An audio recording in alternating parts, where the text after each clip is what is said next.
In this lecture, we are going to discuss symbols in art. Now, we have already discussed symbols by themselves. This section is from our meaning of meaning. And we've already discussed symbols in general, including our discussion of the swastika and how its meaning has changed since it was literally taken over by the Nazis. But what we're going to focus on in this section is we're going to look at symbols within art themselves. Now, we already know that symbols represent some other thing, idea, or even something intangible.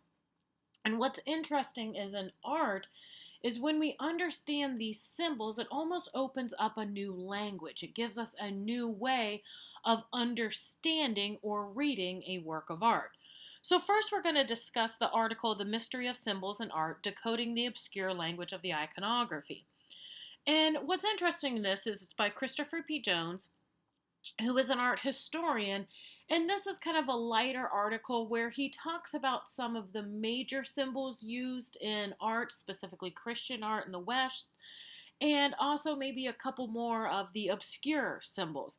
But what he shows in this article is how through knowing and understanding these symbols, it opens up the artwork. It allows us to read it in a different way. He talks about Erwin Panofsky, who is a very famous art historian. And what was interesting is Panofsky claims that these symbols are almost like gestures between people. For example, lifting your hat in friendliness when being greeted by an acquaintance. This is actually it's a form of salute that was particular to the Western world. And it is a residual of medieval chivalry. Basically, what used to happen was armed men would remove their helmets to make it clear of their peaceful intentions and also make it see their confidence in the peaceful intentions of others. So you would have two armored men, and if they were going to have peaceful talks, they would literally take their helmet off to show peace. And so that has evolved over the years into this idea of lifting your hat in a friendly gesture. And he says the symbols in art are kind of like that. They communicate ideas. And so what happens is artists use this language of symbols to create works of art with deeper meanings.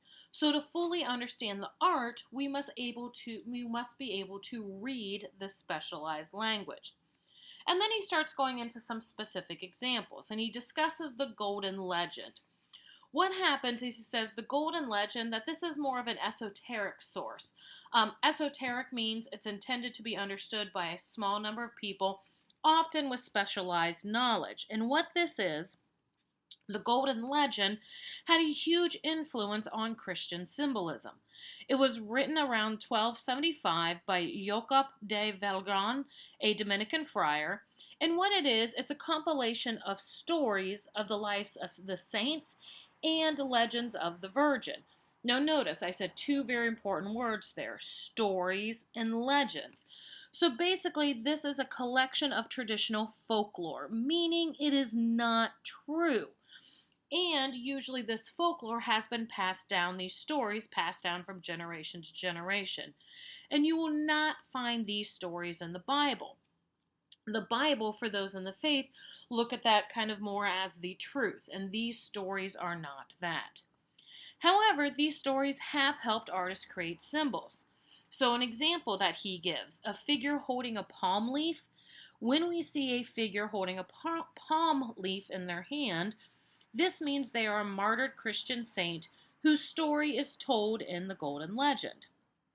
So here's our example here. This is Saint Lucy by Francesco del Cosa, circa 1473. It's tempera on poplar. And when we look at this, she has a palm leaf in her right hand. You see that large feather-like object? That's the palm leaf. And this tells us she was martyred. The palm became a symbol for saintliness from the Feast of Palm Sunday. The original Feast of Palm Sunday was a celebration of Jesus' entry into Jerusalem when palm branches were placed along his path.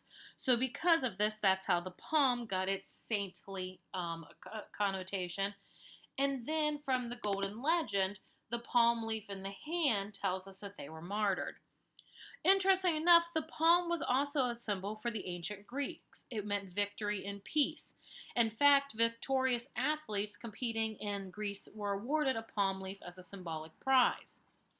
And the palm leaf also has a place in Muslim tradition as a symbol of both peace, and it is associated with heavenly paradise. In the Western tradition, individual Christian saints can also be further distinguished by objects that are often placed beside them or that they are holding them.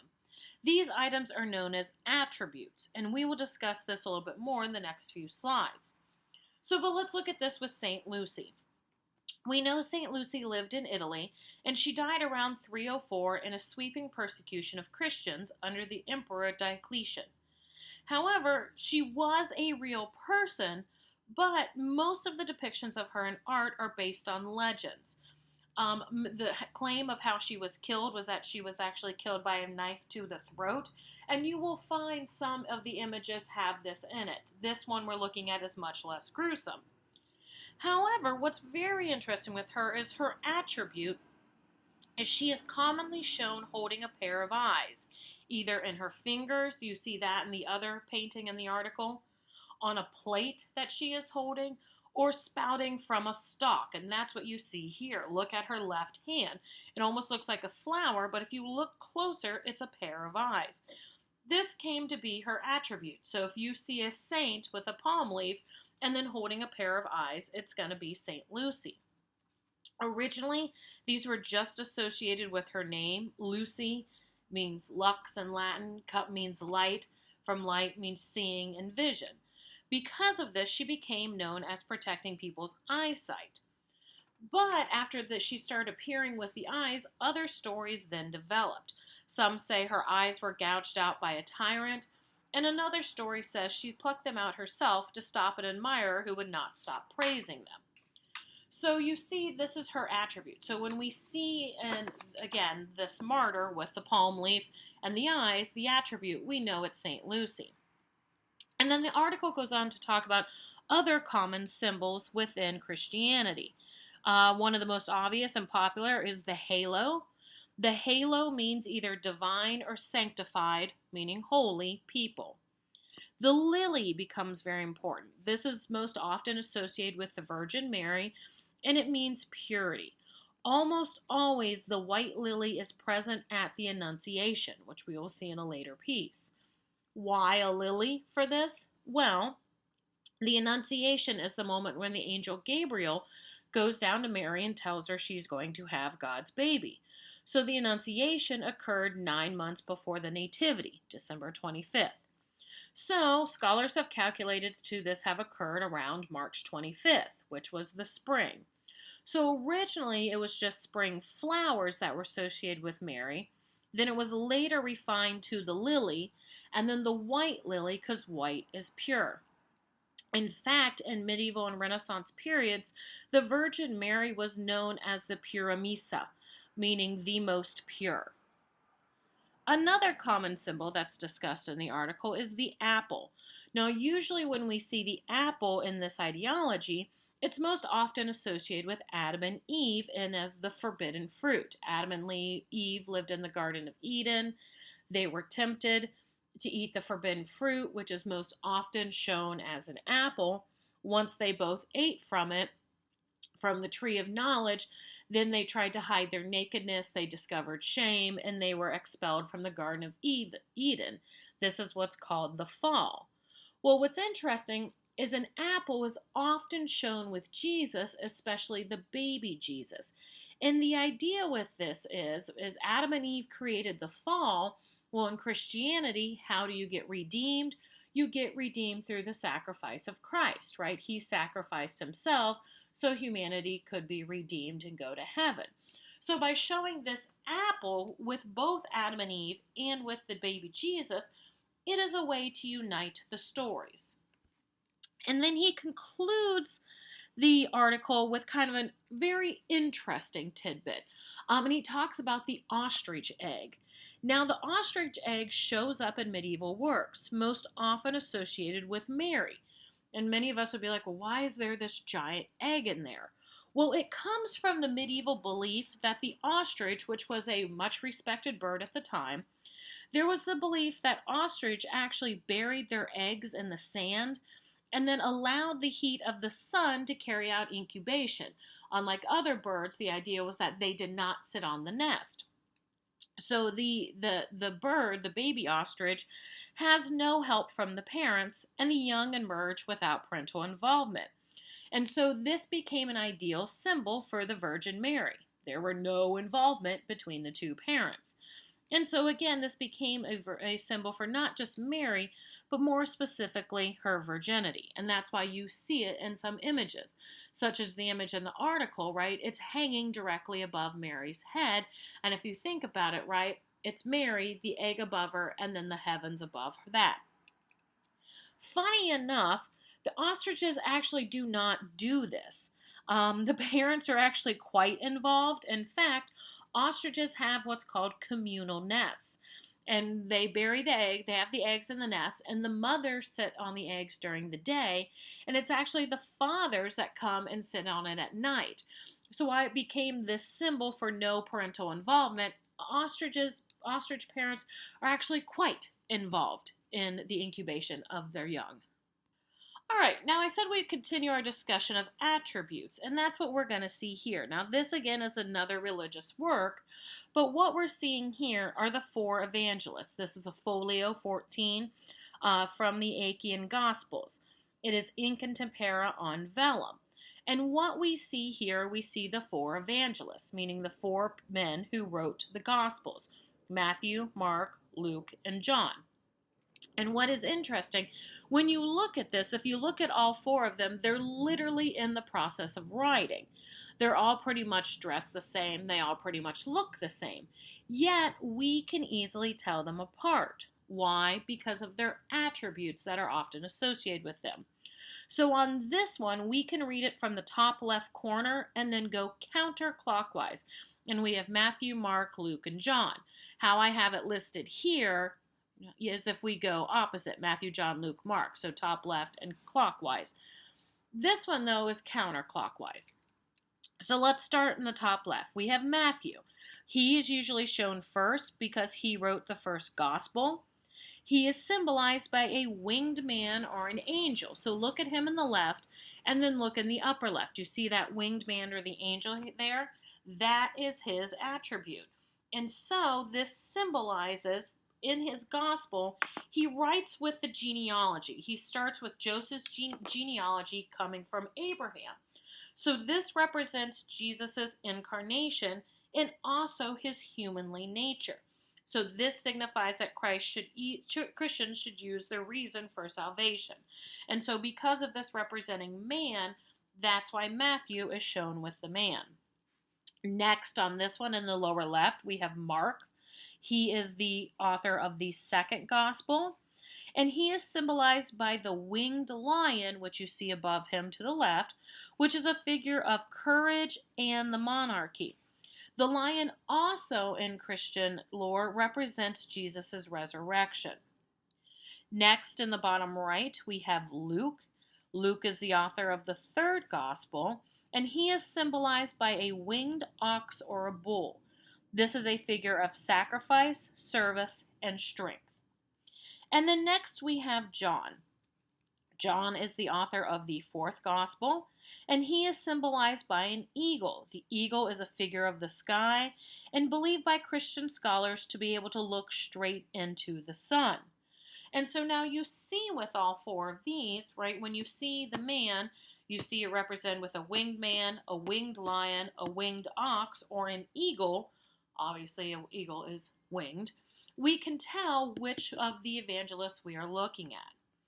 Also, what's very interesting is that these animals have all originally been seen as representing the highest forms of the various types of animals. So, for example, man is the king of creation as the image of the creator. The lion is the king of the beasts of prey, meaning meat-eating beasts. The ox is the king of the domesticated animals, meaning grass-eating. and the eagle is the king of the birds. So in all this way, right, they're writing the story of the kingdom of heaven, and it's all associated with these specific creatures. So again, these are their attributes. When we're looking at a painting, if we see these, we can understand exactly who we're looking at. Now, these attributes aren't only in religious works, and we're going to see that here. This painting is called The Judgment of Paris from 1808, and it's by Francis Xavier Fabre, 1766 to 1837. What we're seeing here, this is a very famous moment from Greek mythology. It actually tells us the origins of the Trojan War, and I'm going to kind of digress a little bit into that so you understand the painting. So what happens? How the Trojan War starts? Well, we're having a wedding. We're actually having a wedding between Thetis, who is a sea nymph, and Peleus, who is a mortal man. In fact, he's a trainer of horses. And so the gods are going to throw this big celebration. Well, they do not invite Eris, who is the goddess of discord, right? Discord means she's going to cause trouble. And so obviously you don't want her coming to a party. Well, what happens is she finds out about the party and she's ticked, so she shows up. And what she does to try to cause trouble is she has created this golden apple. And on the golden apple, it is inscribed, "To the fairest." And so what she does as she's kind of walking along the party, she literally just tosses it into the crowd. Well, it's discovered, and somebody asks, well, whose apple is this? It says "to the fairest," so who does it belong to? Well, 3 different goddesses step forward and claim, well, it says "to the fairest," so that is obviously talking about me. These 3 goddesses are Hera, queen of the gods. She is married to Zeus. Athena, the goddess of war and wisdom, who is Zeus's daughter, and Aphrodite, the goddess of love and beauty, who is also Zeus's daughter. So they all claim that the apple belongs to them. Well, they go to Zeus and say, hey, look, you need to solve this. You need to say who this belongs to. Zeus, being the smart man he was in this situation, is like, I'm not choosing between my wife and 2 of my daughters. This is not going to go well. So basically he claims, no, he'd be too biased. They need to find somebody who's fair and unbiased to judge this. And what they settle on is they settle on the mortal man Paris, who is from Troy. And so the reason they decided on Paris was because Paris was known for his fair judgment. Because Paris owned a bull, and this bull was really, really fast, and it kept winning all these races, and basically it was like, nobody can beat my bull. Well, Ares, the god of war, came down and said, well, I have a bull. My bull can beat yours. And they said, okay. And so the bulls raced. Well, Ares was right. His bull did beat Paris's. But what ended up happening was Ares used a little bit of trickery. Instead of having a bull, right, from the earthly realm, Ares actually turned himself into a bull for the race. So it was literally Paris's bull racing the god Ares disguised as a bull. Well, instead of getting mad, Paris was like, well, I guess we never said you couldn't do that, so all right, you won the race. And so because of Paris was seen as being a fair judge of character. So he was then tasked with deciding who receives the golden apple with the fairest on it. Well, the 3 goddesses all want it very badly, so what do they all do? They try to bribe him. Hera, queen of the gods, offers to make him king of all of Europe and Asia. Athena, goddess of war and wisdom, offers to make him the most powerful warrior in the world. And Aphrodite, goddess of love and beauty, offers him the most beautiful woman in the world. Now, this is where we're circling back to attributes. So this moment that we see in the painting is exactly the moment where he is awarding the apple. And we can look at this by knowing the attributes. We can tell who he has chosen. So let's look at the 3 women, the 3 goddesses. On the right, in the red robes, you have Hera, the queen of the gods. We know this is her because if you look on her head, she is often wearing the coronet. And then down to her right is the peacock, her symbol. These are two of her attributes, almost always shown with her. In the middle, we have Athena, goddess of war and wisdom. She is often dressed somewhat in battle gear. So you see her here with her helmet, her plumed helmet, and her spear. And it's not in this one, but she is often also placed with an owl for wisdom. And then further, the farthest on our left, this is Aphrodite, goddess of love and beauty. She is often shown with her young son, Eros, right? Eros, if we were talking about Roman mythology, she would be Venus, this would be Cupid, but their Greek names are Aphrodite and Eros. And so we see them here. Also, Aphrodite is often shown for her beauty, and she's often depicted nude. So by understanding their attributes, we know who each of these three are, and we can see that Paris is literally handing the apple to Aphrodite. So he accepts her bribe. And remember, her bribe was for the most beautiful woman in the world. Well, the problem with that is the most beautiful woman in the world is Helen of Sparta, who is already married. She's married to King Menelaus, the king of Sparta. Does that stop Paris? No. He takes her as promised and brings her back to Troy. And because of this, obviously the Greeks aren't going to stand for this, and this is where they take their ships and they go over to Troy, which is in modern-day Turkey, to fight to get Helen back. So Helen of Sparta becomes known as Helen of Troy, the face that launched 1,000 ships. So the 10-year Trojan War was all fought over a woman. So it was a little bit of a digression, but again, you see how the attributes in this painting clearly show us without, once we can understand and read that language, we can read who actually won this, I guess we'll call it competition within the work. All right, let's continue, and we're going to look at symbols in specific artworks. Now, this one, we are going to look at specific symbols that these symbols have individual meaning. And then the next work that we're going to look at, the symbols all kind of represent the same meaning. So what we are looking at here, this is a painting by Robert Campin. His dates are circa 1375 to 1444, and he was considered the greatest Flemish painter of the time. He was actually called the Master of Flamel.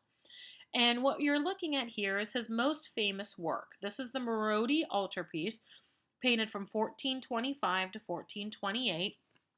It is an egg tempera and oil on panel. Now, this is a small altarpiece that was produced for a private patron, meaning it was intended to be used in household prayer. This is not a massive altarpiece that we would find in a church. And so what we see in this, interesting enough, it's an integration of religious and secular concerns. So we see the religious scene in the middle. This is the opened altarpiece. When you weren't using it, you would close it back up, meaning those two side panels would fold in. So again, this is the Annunciation. This is the moment where the angel Gabriel comes down to Mary and tells her she is going to have God's child. Interestingly enough, this was the first time it was shown in a home and not a holy place. Over on the left, we see these two people praying. These were actually the donors, or the patrons, if you will. These were the people who actually paid for the painting. Why do they want themselves in this painting? Well, number one, it shows their wealth, that they can afford it, and it's to show how pious and religious they are, because if you look, the door is open and they are literally watching the event take place. Now, I already said this was painted from 1425 to 1428. Did the Annunciation take place during this time period? No, but they place it here to associate themselves with it. Now, this is very full of religious symbolism. If we look at the bench that Mary is leaning against, on the front, on the finials, meaning the tops, those are lion finials on the bench. We've already talked about this a little bit, right? The lions are also symbols of watchfulness of Jesus and his resurrection. On the opposite side of the bench, we have dog finials. Dogs in art usually represent fidelity and domesticity. The candle on the table represents the light of the world brought by Jesus. And if you look close, you'll probably have to zoom in on it, but the candle has actually just been blown out.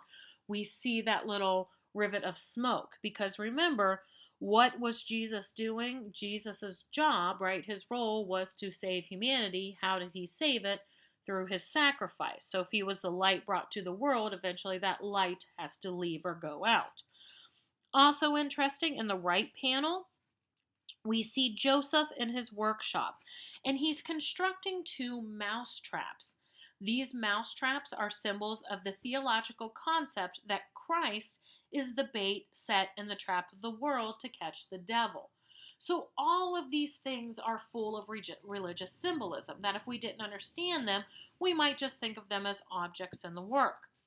And now one of my favorite things about this painting is if you go back to the center panel and you look kind of to the upper left, coming in from that left window, you see this teeny tiny little figure. And what this is it's actually a teeny tiny figure of Jesus flying in through the window holding a crucifix. And if you follow the line of him coming in, it goes right to that bright spot on Mary's lap. So what we're seeing with this is one of the few, if only time we see this in a work of art, the Annunciation, right? This is Gabriel telling Mary she's going to have God's baby, but this is literally the moment that it's going to happen. We see the baby Jesus flying in through the window. Now, I mentioned this also has a lot of secular meaning. We have already talked about the two donors in it and placing it in their time. But what's interesting, if you look, all the accessories, the furniture, the utensils, these are all common to the location of Flanders. Also, if you look at the skyline, especially in the right panel, this shows Flemish architecture. And so because of this, right, it's literally placing it in time and place in Flanders. The Bible story does not say this is when or where it took place, but here, this painting, these secular things, are making this very religious event more associated with the people and the place there. So in this work, all these individual symbols mean something, and they mean something different. Now we're going to move on to this peak. This is Jan van Eyck. He was circa 1395 to 1441, and he was the court painter to Philip the Good, the Duke of Burgundy. And what we're going to look at in this work is there's many different symbols, yet they all tend to mostly point to one meaning, and that is wealth. So this is what's called the Arnolfini Marriage, or Giovanni Arnolfini and his bride. Either title is acceptable. It's from 1434, and it is in oil on wood.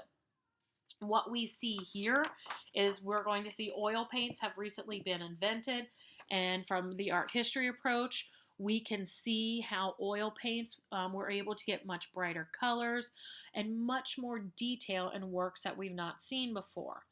Also, we're seeing this attempt at three-dimensionality within the work through subtle color blending and soft and shadowed edges, which we weren't able to get with the tempera paint that was used before oils. Also, natural light is shown from realistic sources, meaning mostly from the window on the left. So what we see here is, again, many of the objects are there to show the wealth, because what we're seeing during this time period, we're seeing the rise of a new class, a new merchant class. And what these merchants were trying to show is that they are as wealthy and as they are as important as the aristocracy. And how they do this is literally by showing their wealth. Now, the first example of that is they had this portrait created. Who are the only people who can afford to have portraits made? The very wealthy. And then what we see in this is them literally showing their wealth within it. Now, we're looking at their marriage. She is not pregnant. If she was pregnant, we would not be celebrating this moment. This is just the style of the time. Women would actually bustle their dresses so they would appear this way, and they would even slouch so they would appear like this. Now, this was definitely a reference to fertility and a woman looking pregnant, and you have to remember that's something that made women appealing because their role was for procreation. But let's look at some of the things in here that symbolize their wealth. First, we could start with their clothing. If we look at his clothing and his cloak, very rich, luxurious fabric lined with fur. We look over at hers, and if you look especially more towards that lower right, you can see almost the quilting in the material. So this is a much thicker, a very luxurious, very expensive clothing. Interestingly, in the back, we see the canopy bed. Canopy beds during this time period were a sign of an owner's prestige. And so, if I ask, what room do you think this takes place in? Many of you are probably going to say, oh, it takes place in the bedroom.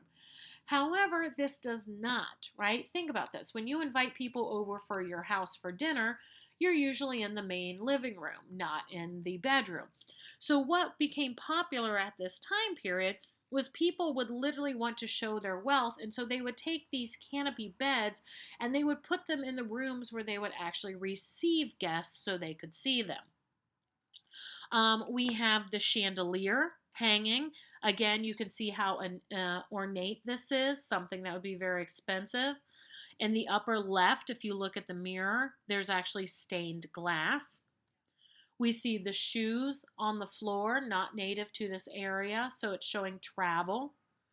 The dog, we've already mentioned a little bit this here, right? Dogs, especially when shown with women in art, symbolize fidelity.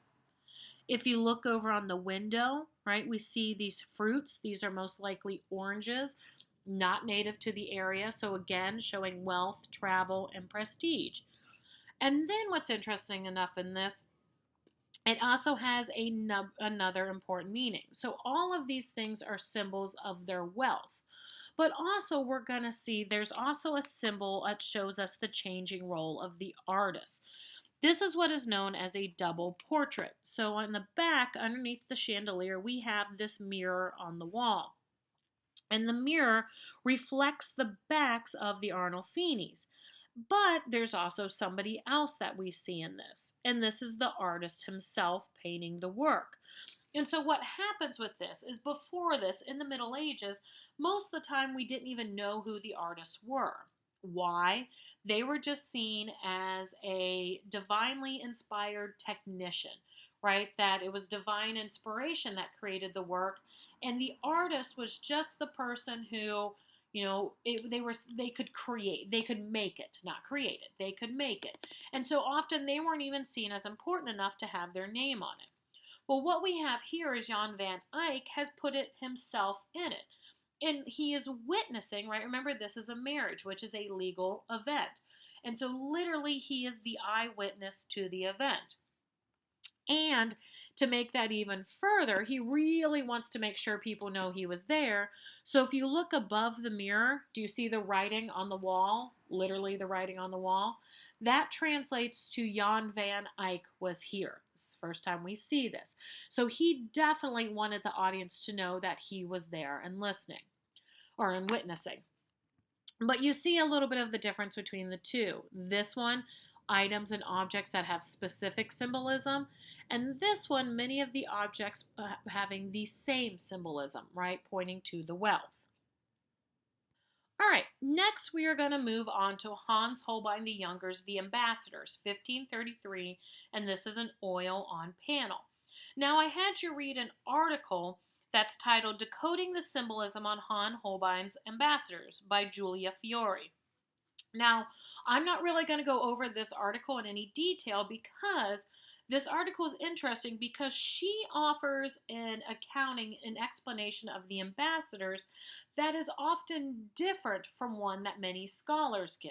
So what I'm going to do here is I'm going to kind of give you a more common interpretation of the symbols in the work, and then I want you to read the article and compare and look at these. When you compare, you look at the similarities and the differences.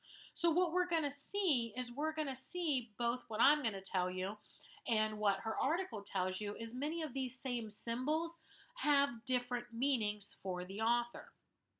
So Hans Holbein the Younger, he was a German artist. He became very well known for his portrait work.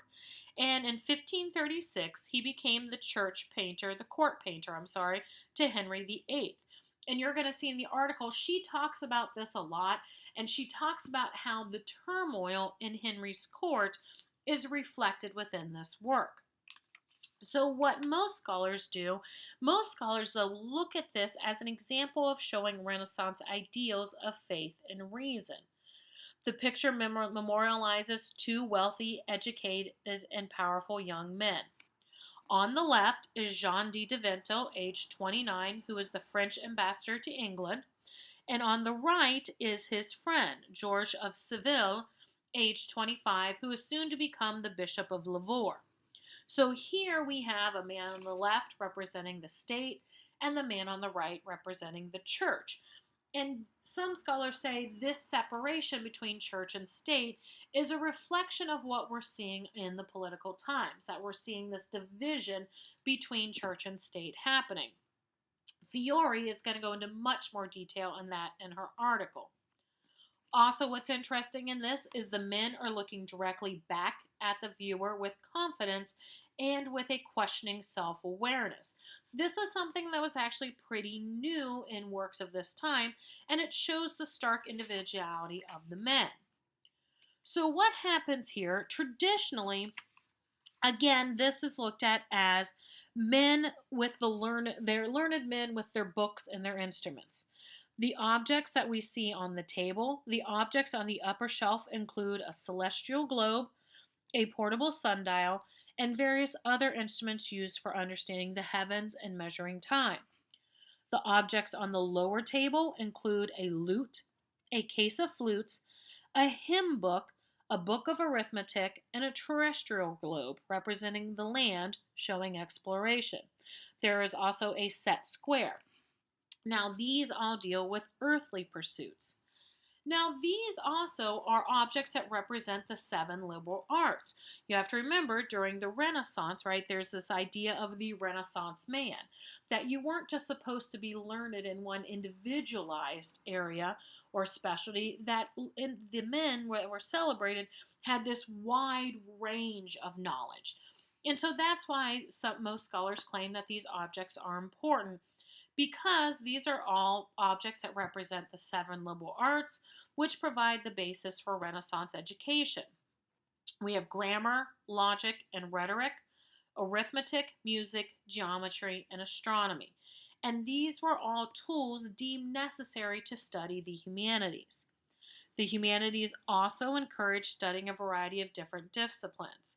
So what we see here are objects and the men showing this close interaction between the two. So that is often how these objects are looked at. Pay attention, because Fiore's going to look at them in a slightly different way. She's going to agree that they represent the heavens and the earth, but she has a bit of a different interpretation on it. Also, most scholars believe that there are details that reference a darker side. This darker side, the strings on the lute, which is the guitar-like looking instrument on the bottom shelf, are broken. The hymn book is open to a work by Martin Luther. Martin Luther was the religious reformer, started the Protestant Reformation. The other book is an instruction manual for merchants, showing how to calculate profit and loss. So again, showing that rise of this middle merchant class. Also, the book is printed, showing the invention of the printed pages, which made text more widely available to people. Now, there are two other things in here that show, usually seen as a very dark omen of the time, yet Fiore talks about them very distinctly different in her article, and so pay attention to that. The first is, if you look up in the upper left corner, we see a crucifix that is partially hidden by the drapery. Some people claim this is showing the covering up of religion, that knowledge and man is eclipsing the religious aspects. And then probably most noted is in that front. When you look in the bottom center of the composition, we see what's called an anamorphic skull, meaning you have to see it from a specific perspective. So if you look at this work, if you come from it from the right, kind of like as if you're looking up from the right, this kind of smudge flattens out and it becomes a skull. And what this is this is what's considered a memento mori, literally translating to remember you must die. And so, what this is usually looked at as meaning is that it's kind of a warning. It's an idea that you need to remain humble. That even though man is moving further away from the church, man is looking at himself for knowledge of the world. Right? This memento mori reminds you, hey, life here on earth is transient, it's fleeting, and that you need to remember also, this need for salvation. Now, it's interesting, Fiore's explanation and use of this symbol is slightly different. So again, in this, I'm really only going to give you probably the most common interpretation of it, but I want you to read her article and pay attention to how for her, the same symbols, even sometimes with the same meaning, she uses them in a different way. All right. The last thing that we're going to look at in this is in symbolism and art is we're going to look at what's called Vanitas Paintings. And this you have a very short article called Why Artists Paint Skulls in a Still Life by Shelley Isak, and this was written in 2019. So shown on this side, this is a popular Vanitas painting. This is by Harman Stenvik, and it's called Still Life, an Allegory of the Vanities of Human Life, circa 1640, and it is an oil on wood. So Vanitas paintings became very popular in the Netherlands beginning in the 17th century, 1601 to 1700, and became popular in France and Spain also. A Vanitas painting is a particular style of still life. Now, a still life painting is where we take basically a collection of objects that are still and we put them together in some way and then they are painted. Often they would include worldly objects. Now, the intent in these Vanitas paintings is to remind viewers of their own mortality and the futility of worldly pursuits.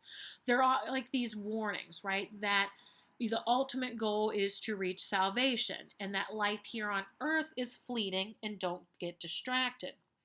They first appeared on the backside of portraits as an explicit warning to the subject, right? So you're getting your portrait painted, that's literally based on vanity. Vanitas is Latin for the word vanity.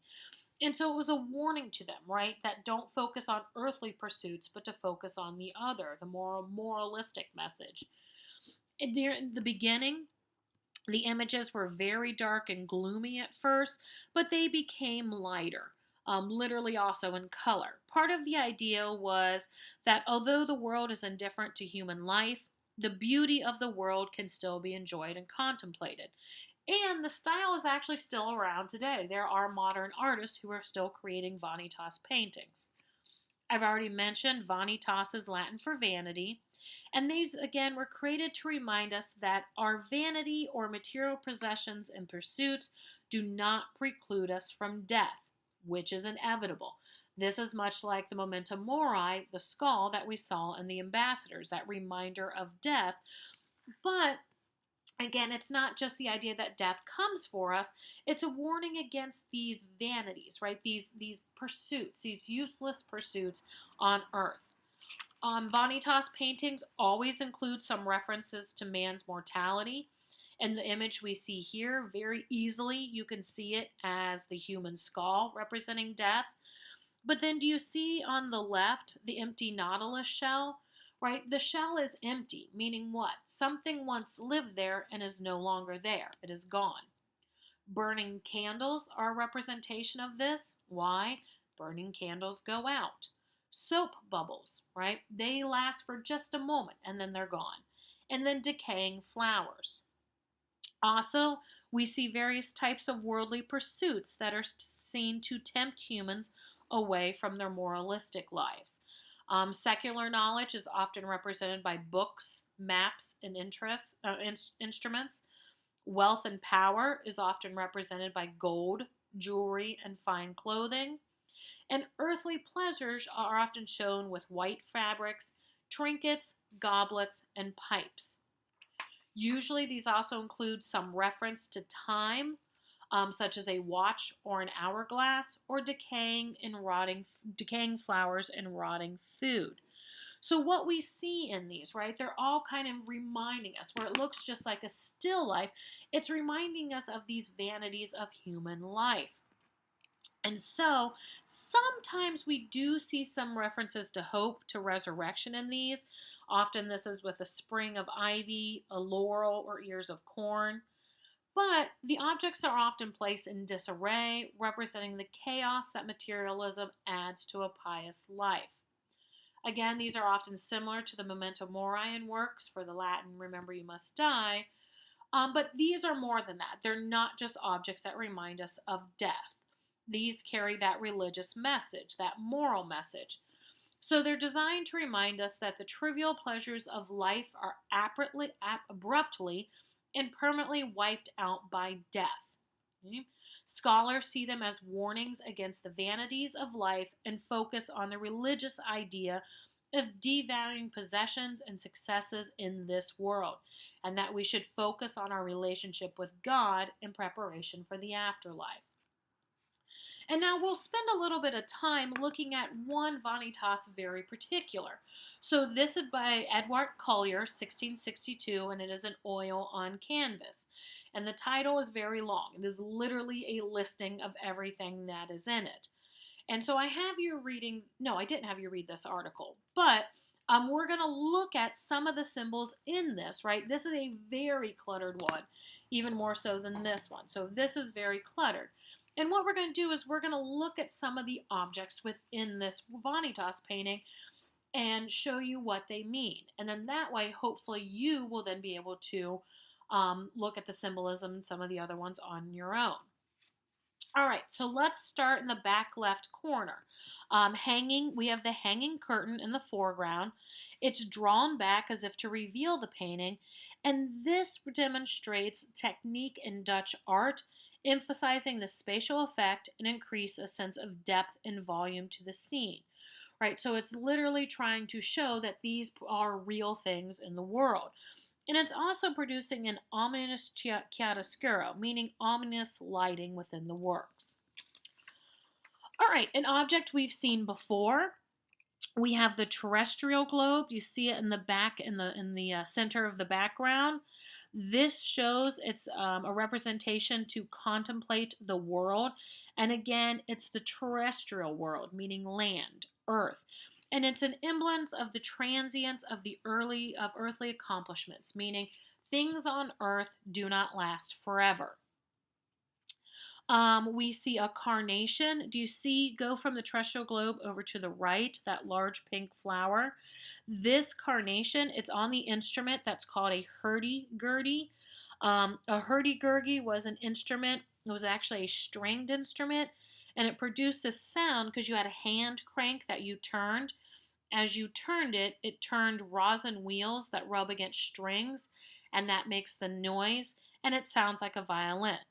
But back to the carnation. The carnation is a reminder of death, resurrection, humility, and hope for eternal life. Now, if we look at the hurdy-gurdy itself, the large wooden instrument that the carnation is on, it's decorated with a dandelion motif. The dandelion was one of the bitter herbs, and it's a symbol of Christ's passion and resurrection. Along the back of the composition, we see a creeping ivy, and this is an symbol of resurrection and eternal life. Remember I said sometimes we have those images of resurrection, and we see that here. And you can see it more so on the bottom left corner. Next, we have that large treasure box you see with the pearls and the metals hanging out. This evokes the futility of riches and the moral depravity in the pursuit of pleasures. Remember, you literally can't take this stuff with you. Go down from the treasure box a little bit to the right. Almost looks like it's sitting on top of the violin. This is, again, a nautilus shell. And the nautilus shell, this one, it's almost a replacement of the skull. We do not have a skull in here. But again, it's it's the inevitability of death, or again, a memento mori. Interestingly enough, if you zoom in on this, right, there is the detail where he's actually got a painting on the shell itself. And the painting is of a dog chasing a stag. Well, from Psalm 41 of the Old Testament, the stag is seen as a metaphor of the human soul, and it's hunted by the hound, a devilish symbol of carnal temptation. So not only is the shell itself a symbol, but the scene on the shell is also. Next, we have the object behind it kind of sticking up. This is what's called a Talon Purse. A Talon Purse was a money pouch attached to a short staff. This again warns of the vanity of riches and is one of the moral vices.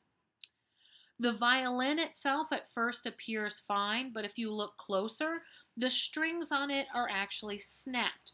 And these broken threads stand for time and evoke that earthly existence lasts only for a short time. The large printed book or newspaper, this is an account of somebody's pilgrimage to Jerusalem.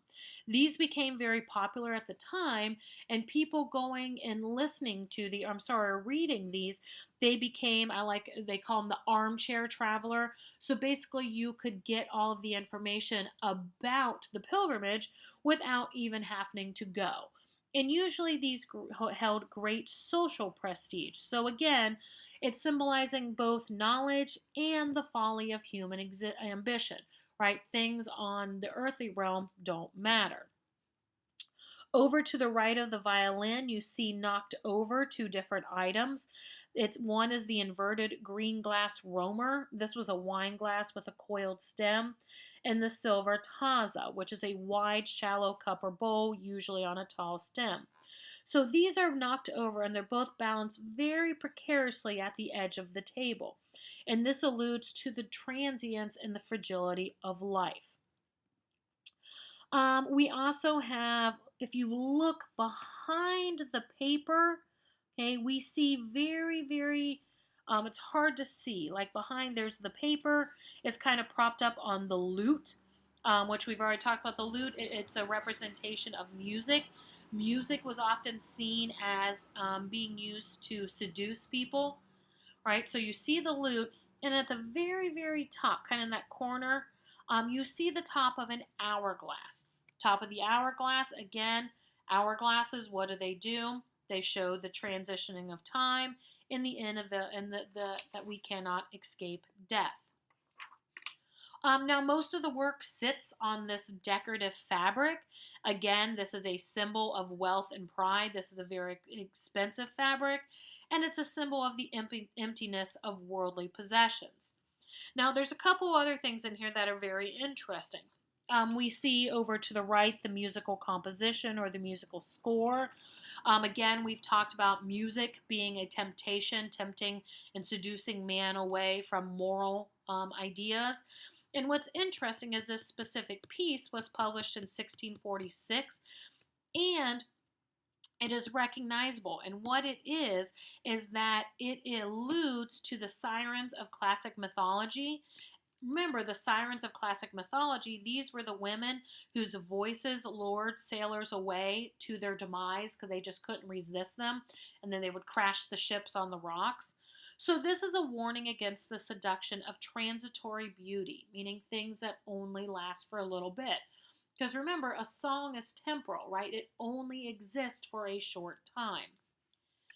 And then the last two things we're going to look at. Just below the violin, you see the slip of paper. Well, this bears the words on it that are from the Bible, which literally means vanity of vanities, all is vanity. And this is what the Vanitas paintings are based off of. This is warning the viewer of the brevity of human life and the vanity of worldly objects. And then the last thing we're going to look at is to the right of that. Do you see this this portrait here? Interestingly enough, this looks like an engraved portrait, when in fact, Collier is painting the engraving, and it's actually a self-portrait. It is him placing himself in the object. And in this portrait, he is shown both as the artist's signature and as a Vanitas object itself, because in it, he's holding the instruments of his tools, such as the palette and the brushes. And again, it alludes to the vanity of worldly learning and indulgence in the arts. So in the work that he created as a Vanitas painting, right, he is even referring to how it is a temptation to himself. So hopefully you can see in this work, right? This one's very, very complex, and it shows you all the different things that, or all different meanings things can have. So this one we'll conclude with this. This one is a little bit easier to read. This is Peter Klaus Vanitas Still Life 1625, and it's an oil on canvas. And here you see some very obvious representations. Probably most easy to see representation of death. The Memento Mori is the skull. But on the left, we also have that burning candle that is about to be burnt, that is about to burn out. In the front, in the foreground, on the left, you see the watch. Literally shows the passing of time, and then it's got the key that's supposed to wind it. On the far right, you see the cracked walnut, right? Again, this is going to be the decaying food, because what's going to happen to that? It's going to decay and go away.